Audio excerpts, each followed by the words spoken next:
Meet Sam, who is a therapist that helps men quit their porn addiction. But this anti-FAP therapist took his business online and is struggling to break out of $10,000 per month. He's struggling to get more leads and only has about 500 Instagram followers. Sam reached out to me to get brutal, no-nonsense advice on how to make more money in his business. My name is Dan Henry, and I've created multiple multi-million-dollar businesses, and I am on a mission to save small business one f***ed-up business at a time. In the next few minutes, you'll see exactly how I solved Sam's lead generation problem. And if you'd like to apply for a free business audit yourself, I'll leave a link in the description. Let's get to the video. My name is Sam Tielemans. I'm from Las Vegas, Nevada, and I'm here to get my business roasted. All right, Sam from Vegas, what is your business? So I am a licensed therapist, and I specialize in helping men overcome porn addiction. So it's kind of a different industry. And I work with guys in a small group coaching program, and I'm struggling to get more leads. So you are an actual therapist. You're not just a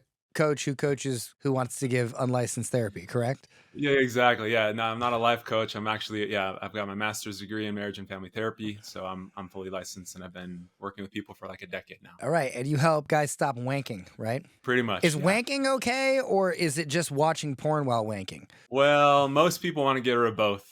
So it depends on how good of an imagination you have, sir. But I'm just asking for clarity. That's true too. But yeah, most people want to get rid of both. Most people's wives want them to get rid of both. So who buys this, the wives or the men? Yeah, the women often encourage the men, but the men obviously have to be willing to do it. Who actually is the lead, though, that gets it going? Is it the women or is it the men? Both people contact me. Half and half, or? I would say probably 70-30 men. You're going to pitch me your offer. I wank too much. So you're talking to me. I don't really wank too much. I'm just saying. Am I really talking to you, Dan? Yeah. Or, So you're going to pitch me your offer. You got 30 seconds. Just it's like you're on a video. You're pitching your offer. I want to hear your pitch. Then I'm going to ask you some questions, and I'm going to re-pitch it to you how it should be and improve it and help you make more money in this business. All right? So go ahead, pitch me your offer. So I will work with you for the next 12 weeks to identify the root cause of why you turn to pornography and help you eliminate the root cause so that you lose the desire to watch porn and masturbate. And as you do that, you're going to get support and tools to repair your relationship, rebuild the trust with your wife, and have the kind of marriage that you want to have. But obviously, this is coming in between you and her. And so for the 12 weeks, the guarantee that goes with this is if you're not done in 12 weeks, then I'll work with you for free until you get the result that you're going for. You have to talk about why it's affecting them, right? Why do I care to stop wanking, right? Why is it affecting my relationship with my wife? I was going to say, even including that in the pitch, because obviously on the sales call, I'm kind of talking through the costs and all of that stuff. You'd still re-pitch that. No. By the time they get on a sales call, they've heard this, right? But here's the funny thing. On a sales call, what you're actually doing is asking them those same questions and getting them to say it out loud. Because nobody believes what you say, but they believe everything of what they say. Have you read this book yet? No, I'm going to get that though. You should put it next to your desk. And I'm not trying to promote. I'm just saying that if you just say what's in this book on a sales call. Great. I'll check it out. Yeah. All right. How much are you making with this business right now? I get so it's a $2,800 program, and I get about 3 people a month. So it's about 10,000. And it's all organic. 3 people a month? Yeah, it's roughly 3 new guys a month that join. So like 9,000? Something like that? Yeah, like 9, yeah. That's probably not bad for a therapist because you probably make a lot. Yeah, it's good actually. It's really good for therapy, yeah. What do you want to make? This might sound like a low ball number for some people, but even if it was like 30,000, like 10 guys a month, 30,000 a month, that'd be like a dream because it's a group program. So I'm obviously spending time promoting and doing that. So you guys are all talking about jerking off in a group? You know what we call that? We call that a circle jerk. Yes, I got to say it. I was waiting to say it. Yes. Okay, sorry. You can join one of the, you can hop in on one of the calls. I don't want to join your circle jerk. Check it out. And, yeah. All right. Sorry. Okay. Ideally like 10 guys would be like, man, that'd be great. I know there's other people in the industry who are doing like, I don't know, there's one guy who's making like $5 million a year. So it's possible. What's he doing to make $5 million? I don't know. What's the offer? It's a similar thing. It's like a 12-week coaching program, but I just think... Get it broken down. Does he have a big YouTube channel? Was he on A&E on some special on how to not stroke the one-eyed monster? Like what's... So he's got a podcast that's huge. He's got a YouTube channel, and then he funnels people into his Facebook group, and I think he's got like setters and does that Okay, whole so thing. organic traffic to a Facebook group with setters. And he's got like I've seen ads on Instagram. I think Okay, so do you have a podcast? Do you have a YouTube I channel? do. That's my only source of leads is my podcast, actually. You're just not as big. Not as big. Yeah. I've been doing the podcast for 2 years. You seem like a really reserved, kind of chill guy. How controversial and polarizing is he? Yeah, he's definitely he takes a more hard line, direct stance of like accountability, like pull your head out, that kind of a thing. What do you think your biggest problem is growing this business? My thought has been is that I just don't get enough people listening to my podcast. I only get probably 1,100 downloads per episode. Do you record your podcast on video? There's so much context that's necessary. So I do just like short form. I post every day on Instagram and TikTok and Facebook and all that stuff. But my audience is just super, super small. I've been doing it for probably 8 months, and I only have like 500 followers on Instagram. Do you have any Instagram clips of your podcast? Yeah. And is your podcast just you talking, or do you bring guests on? It's just me, and occasionally I bring in guests. What is your why? Why do you want to teach men to stop whacking off? It's such an important, I know we're kind of playing around with it and it's fun. Like, yes, that's true. While the reality is like in relationships and marriages, it's devastating so many relationships and marriages. And truly what I genuinely believe is the fabric of our society is the family. And so families are splitting apart and they're staying apart, kids growing up in separate places. It's not good for anybody. And so this issue is breaking families down. And so most of the program isn't related to you got to stop porn as much as let's figure out why you're doing this. And let me give you some tools to resolve it, which is like self-worth issues, feelings of, not being enough. They're not worthy. They're not confident. So we're really solving. Do you think everybody does it because of that? I think people who want to stop, who can't stop, most of those guys do you think anybody does it because they want to go to sleep and that's the only way they can go to sleep, or they're under a lot of stress and they just want to go rub one out real quick just to reduce the stress a little bit to get through the day? I think it's Is that a different type of person than the guy who's just sitting there cranking it out because depressed? Yes, I think a lot of people use it as like a stress relief.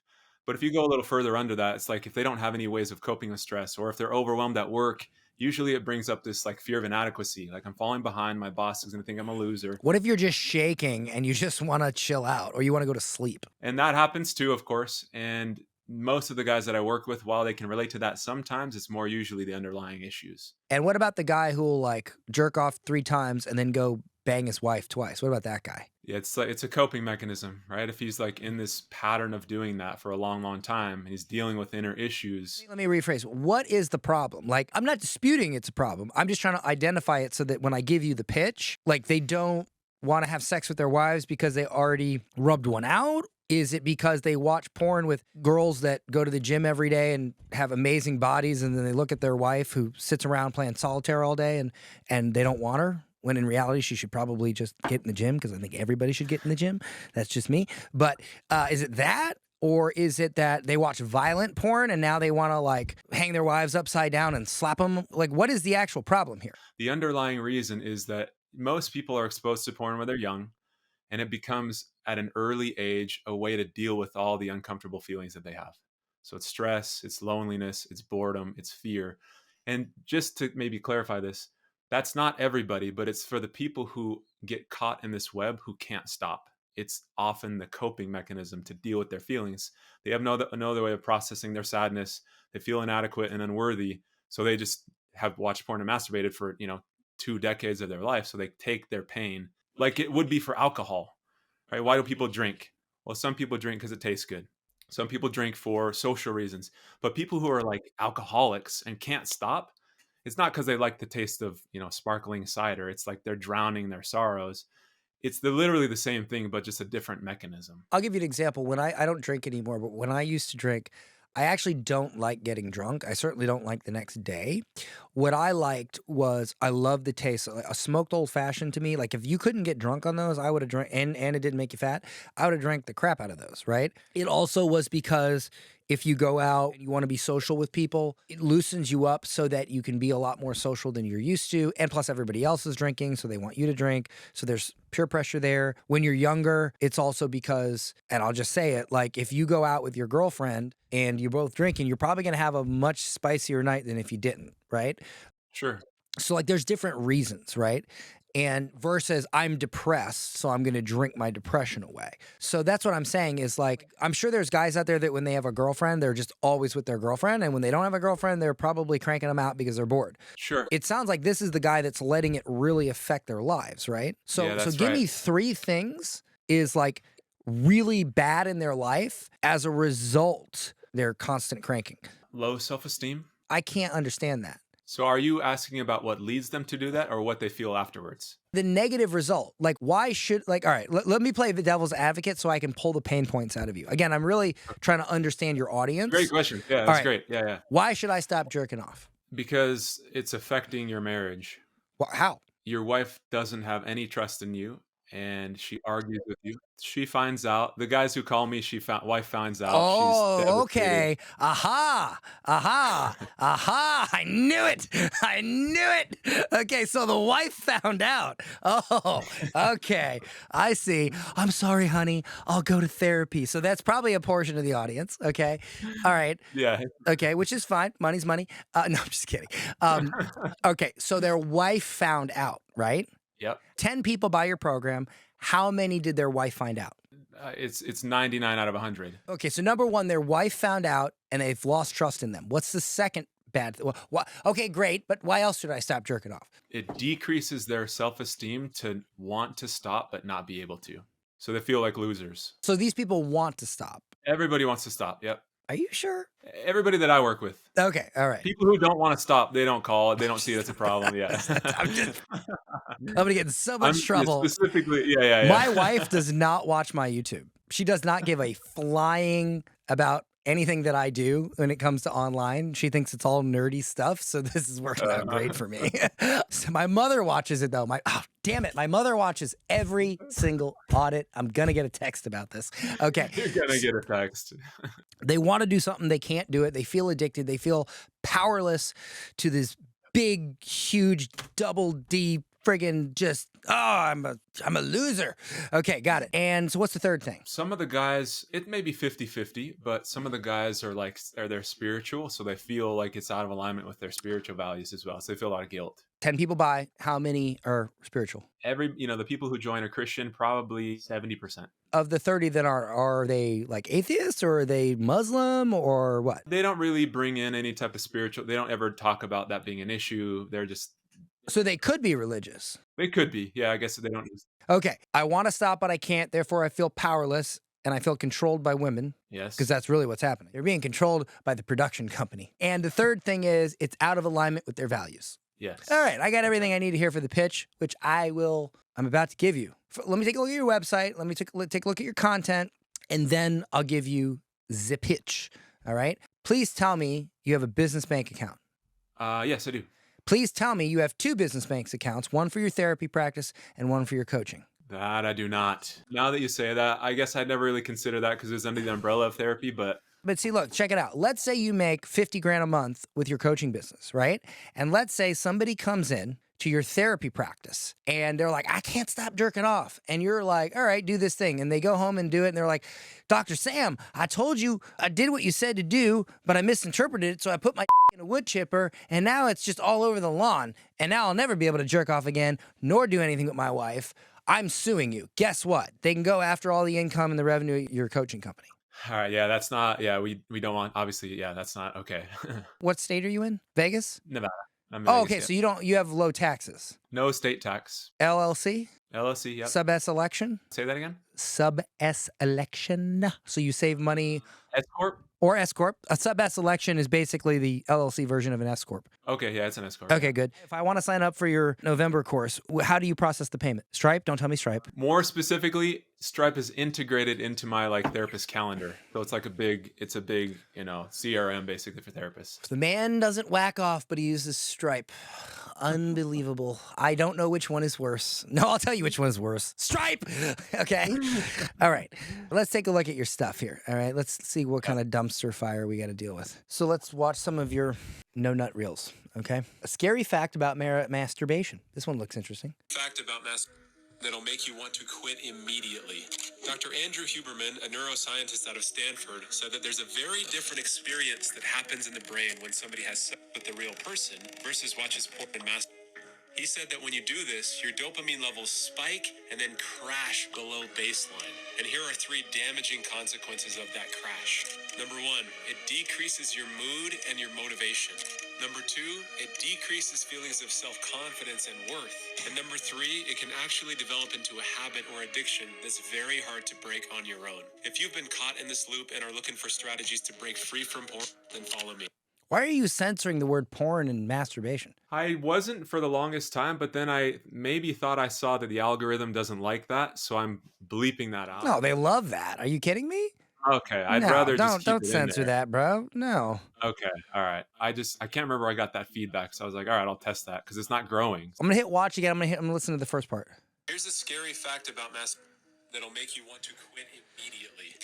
Here are the 5 signs you might be addicted to porn. Number 1, compulsive use. You can't control the urge to watch porn and you spend excessive amounts of time watching it or thinking about it. Number 2, you neglect your responsibilities. You prioritize porn over work, relationships, and other important obligations. Number 3, escalation. You need more explicit and extreme content to achieve the same amount of satisfaction. Number 4, So here's what I see. You're taking a very polarizing topic and you're making it boring. You're just being so academic about it. What I would do is I'd be like, I mean, you don't have to use the words jerking off. That's me. I'm not a doctor. So I could say something like, you know what the scary thing about watching porn is? Like I'd start it off like more like that. And then I'd make it relatable. Like, you know how when you start watching one type of porn and then that just doesn't do it for you anymore? And so you get to the next level, you look for something more extreme and more extreme and more extreme. And next thing you know, you're in this dark region of the internet and you're watching some weird stuff with shrink wrap and animals and all kinds of weird stuff. And then you just feel horrible about yourself. You've disgusted yourself all because you have burnt out your receptors in your brain to need this extreme level. And now you feel bad about it. Do you know what that's called? That's called addiction. And do you know what happens to addicts? Their lives fall apart. Their marriages fall apart. Their relationship, their work falls apart. So what you think might be, this harmless little act that nobody knows about, they do know about it. They may not know about the shrink wrap and the pig with a tutu on, but you know what they do know about? They do know about the fact your life is falling apart. They just don't know why, but you know why. And if you would like to help solve that, I have a guide on 7 ways to quit whatever, right? DM me whatever word, yada, yada, yada. See what I'm saying? That's great. Like too. it's That's more so good. relatable. It's more like, this is so academic, It's so Totally academic. informational. Yeah. I'm with you on that. Yeah, people don't want information. They want 2 things. They want simplification and entertainment. Another thing you could do is if there's any stories out there about men who were addicted to porn, like maybe there was like an actor or something that talked about it or something like There that. are. Yeah, you tell those stories. A guy lost his wife. Again, these are facts, right? There's no stories, there's no entertainment, there's no spice, okay? It's like watching Skinamax. In the porn, the very bottom is Skinamax, where you just see a little nipple and they're kind of just rubbing against each other and there's that soft lighting and that really cheesy music and then it only lasts about like 30 seconds and then they're talking again, Shrink wrap, animals. I just assume that's what extreme porn would look like. Sorry, mom. Right? Sorry, Dan's mom. The other thing is like, dude, if you had a podcast where you brought men on anonymously to share their stories of how porn really affected their lives or the most extreme thing or behavior, if you could get them to do that, that would be pretty dope. I started to bring on success stories where they shared where they were and then what helped, through the program. So I started doing that, but it might be helpful. Dude, if you help me that. quit jerking off, not that I do, but the last thing I would do is give you a testimonial for you to use on your website. I mean, you're just in that niche where it's just not good, right? It's hard. I know. That's what's so hard too. It's like, it's not shareable content really. No, it is if you make it shareable. Okay, you just can't be like, give me your name and social security number. Do the voice box thing like, then I started watching a pig in shrink wrap upside down with a woman doing its taxes. And that's what finally got me off. Do you have a website? It's only for my local stuff, so it's different. So you have no funnel. Well, how do you sell people in your coaching program? I just have my podcast, and then in the podcast, like I briefly sell by not selling by saying, if you need some help personalizing this to your situation, send me an email. So everybody who reaches out emails me. No, that's why you're not making any money. Nobody's gonna send you an email, have a paper trail. That's why I'm only getting, Hey, Dr. Sam, stop me from jerking off so that my wife can get in my email and find out that I'm jerking off. No, bro. She already knows, though. That's the thing. She already knows and is telling him to email me. They need to go watch a video and book a call on Calendly or on some sort of software that lets them book a call. I'm going to give you the pitch, all right? Just so I'm clear, before I give you this pitch, you help men who want to quit masturbating and quit using porn because their wife found out, they don't trust them, they feel low self-worth because they're like powerless to this thing, and it's out of alignment with their values, usually spiritual. Correct? Great memory. That's exactly right. Could you have a podcast about like weird porn that guys watch or weird things that happen, or is that like client privilege thing? I mean, like one time I had a client who, don't want to do that, his wife found him in a dumpster humping the inside of a Starbucks cup. Like, could you do that? It's probably not advisable. Okay, all right, I was just checking. Why would a man want to give up porn?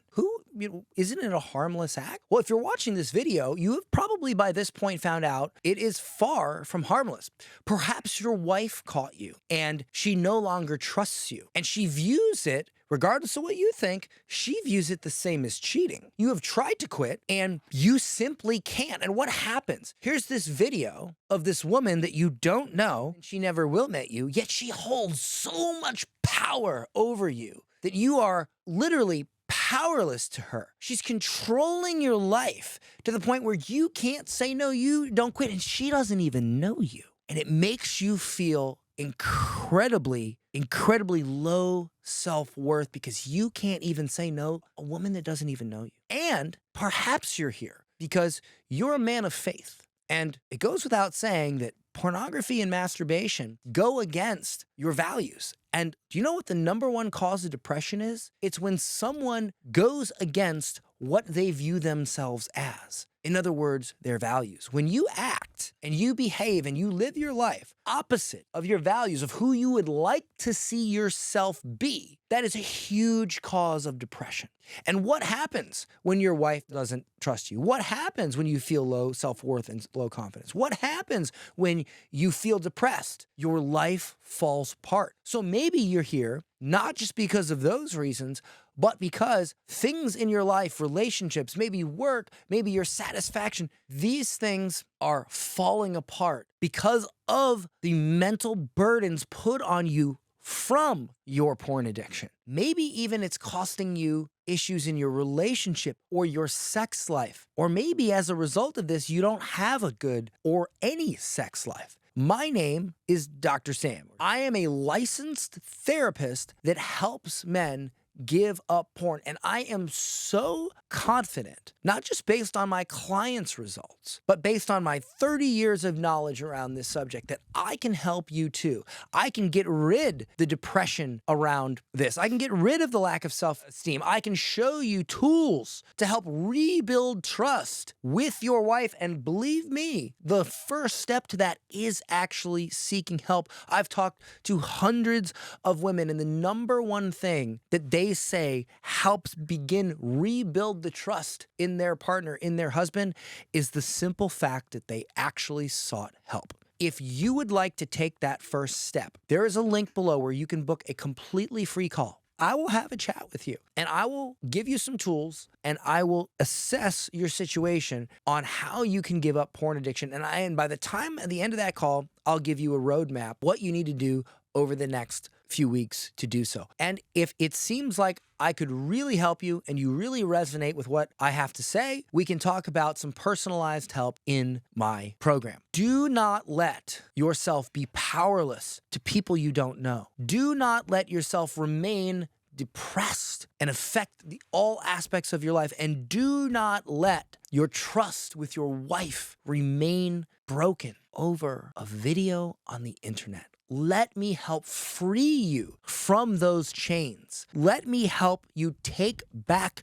your manhood and take back control of your life so that you can be the leader in your household, not the slave. Not the slave to pornography, not the slave to masturbation, not the slave to depression, but the leader you want to be and your wife wants you to be. Click below to book that call. Something like that. When you were saying that, I'm like smiling the whole time, like, this is so good. Speaking directly to those pain points, just perfect. I love that. Now, do you envision using that as like an ad, or where does that belong? That is your VSL, your video sales letter. So what I would do is all your content, your podcast, your Instagram, your YouTube, it all goes to your main website, right? If you want more information, go to samwhatever.com. You have a website?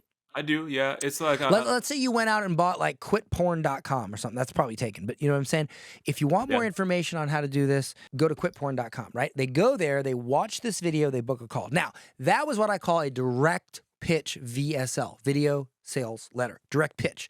The next evolution of that, where you get better, is the educational VSL. That is where you do the same thing, but instead of directly pitching and just talking about the pain points, you teach them something, you educate them on why this happens, and then you pitch, which is usually a little stronger. I can't do that one for you unless I sat here for an hour and understood, because I don't know those. Yeah. So like, I'll just make something up to give you an example. But let's say, do you know why porn actually causes you to be depressed? Do you know why this happens on a chemical level? You see, when you masturbate, your dopamine levels hit a maximum high. And as soon as you're done, they crash violently. And when they crash violently, that is when XYZ happens. And that is when blah, blah, blah happens. Why do you think fighters are not supposed to have sex or masturbate a month before they fight? Because if they have these crashes, it demotivates them from getting the most out of their training. They lose the fight. And so, and that's true, by the way, because when I used to box and stuff like that, no jerking off. My coach would be like, keep it in your pants, okay? Right now, you may not be you might think, well, I'm not a fighter. But you know what? You are. Because every day you fight for your family, you fight for your wealth, you fight for your legacy, you fight to be the man you've always dreamed of being. And if you're religious, you fight for God. You fight to be a warrior of God, a soldier of God. You know, they love that language, right? You got your little "What Would Jesus Do" bracelet on. You look at it and say, he wouldn't jerk off. I know that. Okay? He wouldn't be watching granny porn right now. Oh, let me hide the bracelet. Okay? But so that is why it's so important not to do that, because if a fighter fails in the ring because of that, you can fail at life, right? You know, you throw in educational stuff. I don't know anything past what you just said about the effects of wanking, so I can't make that educational VSL for you, but I would start with the direct pitch and then move to an educational version, maybe split test them, etc. Because all the traffic that I get is from my podcast that I just say, email me, but reframing them like that, it's like it's not working. No, if you want more help with this, if you enjoyed this podcast episode, you want more help with this, go to domain. Nobody's gonna sit there and write you an email, okay? It's 2023, bro. You know what they're going to do instead? Too much work. I'm going back, right? I don't want to write him an email. Okay. Push them all to the VSL then. And yes. then book a call. I call this an epic pitch. All right. An epic pitch. This is how I've made so much money. An epic pitch is one single pitch that all your content all gets. It's like a nucleus, right? Okay, all your content. And if you look, the people who make the most money, they do this. Andrew Tate. Love him, whether you love him or you want to throw a pie in his face. What happens? He puts out content. Where does everybody go? They go to one website. They see a pitch and they go join his $47 a month membership. Okay. 𝐾𝐚𝐧. Every video has a video in the description that says, here's the #1 business model I think works right now. They go watch that, then they buy his stuff. Okay. I always have one pitch or at least a variation of that pitch. So I'll give you an example in real life. Let's say I run an ad to this book. You buy this book. And then on the next page, I offer you to join my Get Clients University, right? But then because I got your email from you buying this book, if you don't join, you get a daily email where I send you to getclients.com where I ask you to join Get Clients University. But the pitch, the literally word for word, what I say on both videos is the same. You see what I'm saying? It might be in two places, but it's the same pitch. Okay, but that's a little bit more advanced version for you. Just send them to one page where you have pitch. Now, what is an epic pitch? EPIC. E stands for entertaining. Your pitch has to be entertaining. I don't care how professional you are, whatever. It's got to be entertaining. People want to be entertained, period. Okay? The second thing is it's got to be personalized. Means I have to feel like the video was made just for me. That's why I kept asking you, like, who's your audience? Are they religious? Are they okay? It's got to feel like it was just for them. The third is irrefutable. Whenever you say something, whenever you try to convince them of something, whenever you use an analogy or an example, it can't be something that they might disagree with. It has to be something that they agree with, okay? So for instance, I wouldn't say something like, if I wanted to convince you, I wouldn't say homeschool is better or school is bad. I would say, can we all agree that there are children at school that would be a bad influence on your child? And can we all agree that school doesn't teach your children the real skills they need to know? Like, hardly anyone in the world would disagree with those 2 points. Yeah. So instead of me saying homeschool is better, I say things that you already agree with that leads you to believe, whether I say it or not, that homeschool is better. You see what I'm saying? Yeah, that makes sense. Okay. Yeah. Right. All right. Yep. Irrefutable. And finally, it has to be clear. It can't be complicated. You know the easiest thing to make things clear? You make them incredibly simple.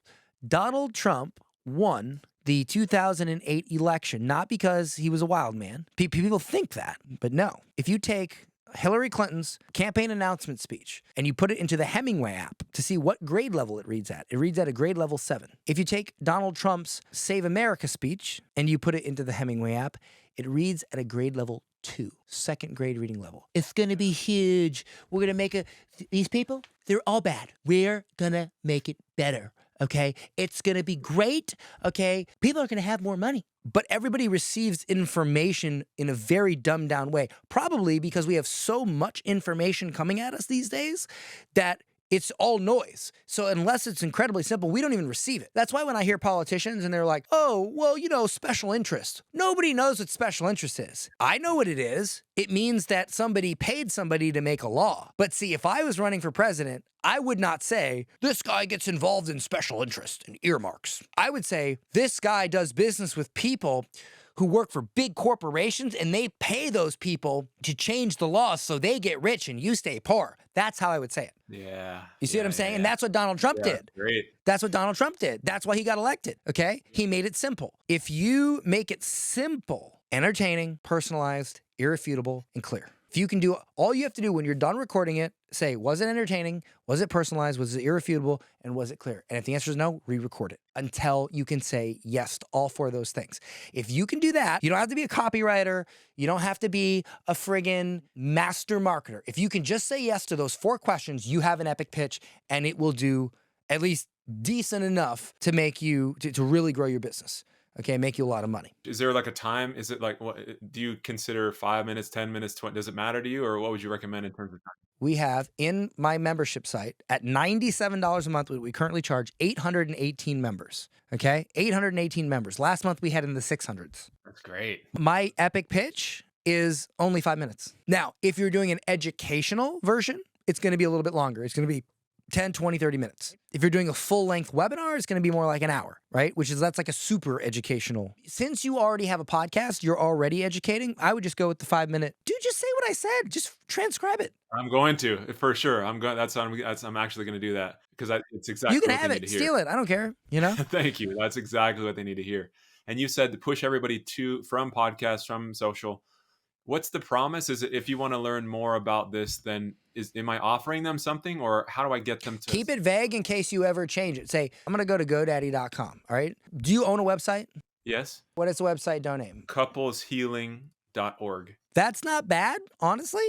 Okay. By the time this gets released, quitporn.net is available. Quitporn.life is available. Quitporn.io, quitporn.me, quitporn.tv. I mean, and I just did one search. Quitporn.gay. Oh, we've gone too far.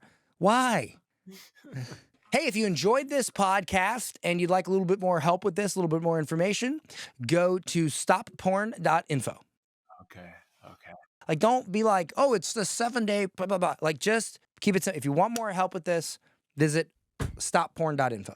And at some point I could do like a 5-day challenge or whatever and then promote that on the site.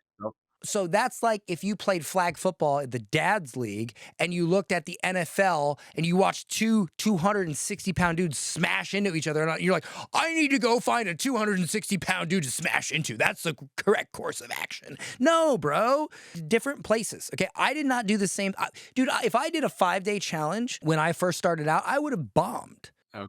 I just had someone pay me $100,000 to spend 2 days with him to help him write a 5-day challenge. And he did $191,000 in sales on 60 people on his first challenge. Jeez, man. But he was smart. He paid a pro. Now, so you either do it later when you become a pro, or you pay a pro to help you. Yeah, that's okay. And he would have had more people, but his damn Facebook account got shut down. We would have had more. Okay, that helps because I get so overwhelmed with there's 50 different ways to get leads. And then I just kind of like not do anything. I get overwhelmed and kind of procrastinate everything. So this is helpful. Very simple. Put it at the end of the podcast, push everybody to this one page, and then go from there. I'm going to tell you your 30-day plan here in a second. Before I do you have any questions? You answered it. I was going to ask if you recommend running ads to it, but just don't even mess with that right now. Just if I did run ads, would you use that pitch as an ad? I think you'd get away with it on YouTube, but on Facebook, you might run into some issues with compliance, maybe? I had an ad agency who had a connection there that got like whitelisted my account, so I can use the word porn in my actual ads now. So it's an option. You don't have to say porn. Like you can say adult content or something like that. Here's your 30-day plan. Create the VSL. So buystopporn.info. Make it a little landing page with a headline, how to quit porn and regain your wife's trust, your self-confidence, and also keep all this in mind when creating podcasts. Mm-hmm. And if you want to run ads, run them right to that and then retarget them to your podcast episodes. Okay. And then you email me back in 30 days and you tell me how much more money you made. I would love to do that. Thank you, sir. I appreciate you. Email me back in 30 days and let me know. I will do it. Thank you so much.